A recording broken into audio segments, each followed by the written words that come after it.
8 cylinder वाले इस पुराने ट्रक को अक्सर उसकी क्षमता से ज्यादा लोड ढोना पड़ता है, इसलिए इसके हर छोटे बड़े पार्ट की मजबूती की असली परीक्षा होती रहती है। देखने में यह फ्लैट हेड ट्रक भले ही बहुत पुराना लगे, लेकिन इसकी उम्र अभी लगभग 30 साल ही है।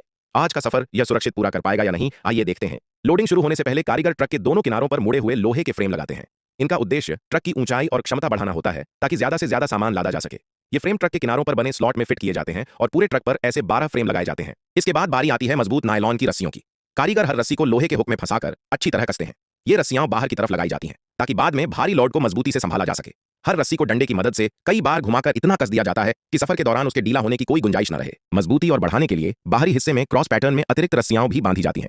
इससे जब भारी दबाव पड़ता है तो पूरा भार एक ही जगह नहीं आता, बल्कि सभी रस्सियों में बराबर बढ़ जाता है। सारी तैयारी पूरी होने के बाद ट्रक फैक्ट्री के अंदर लोडिंग के लिए पहुंचता है। सामने जो ढेर दिखाई दे रहा है वह रेत नहीं, बल्कि सूखा भूसा है। इसे एक खास तरह के मॉडिफाइड ट्रैक्टर से ट्रक में भरा जाता है। चौड़ा और सपाट अगला हिस्सा होने की वजह से यह ट्रैक्टर भूसे को आसानी से ट्रक के अंदर धकेल देता है, जिससे मजदूरी और समय दोनों की बचत होती है। ट्रैक्टर बार बार ट्रक के अंदर जाकर भूसे को दबाता है। ये किसी चलते फिरते प्रेस की तरह काम करता है। हर बार भूसा और अधिक सघन होता जाता है, जिससे ट्रक की बॉडी से काफी ऊपर तक लोड भरा जा सकता है। करीब 1 घंटे की लगातार मेहनत के बाद ट्रक पूरी तरह भर जाता है। अगर पहले से लगी हुई नायलॉन की रस्सियां और मजबूत फ्रेम न हो तो इतना दबाव ट्रक के किनारे बिल्कुल भी नहीं झेल पाए। यह सब अनुभवी कारीगरों की समझदारी और मेहनत का नतीजा है। लोड पूरा होने के बाद पूरे भूसे को तिरपाल से ढक दिया जाता है और उसे भी मजबूत नायलॉन की रस्सियों से कसकर बांध दिया जाता है, ताकि सफर के दौरान भूसा उड़ने या बिखरने न पाए। अब ट्रक फैक्ट्री से रवाना होता है।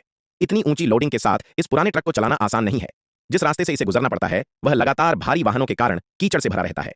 यहाँ आए दिन हादसे होते रहते हैं, लेकिन रोजी रोटी की मजबूरी में ड्राइवरों को इसी रास्ते से गुजरना पड़ता है। भारी वजन और लंबी चढ़ाई की वजह से कई बार ट्रक बीच रास्ते में रुक जाता है और ऊपर नहीं चढ़ पाता। ऐसे समय एक छोटा ट्रैक्टर नायलॉन की रस्सी से उसे खींचकर आसानी से ऊपर पहुंचा देता है। हालांकि यह मदद मुफ्त नहीं होती, इसके लिए लगभग 2000 रुपए देने पड़ते हैं। फैक्ट्री पहुंचने के बाद सबसे पहले तिरपाल और रस्सियां खोली जाती हैं। लोड इतना अधिक होता है कि उसे हाथ से उतारना बेहद मुश्किल है।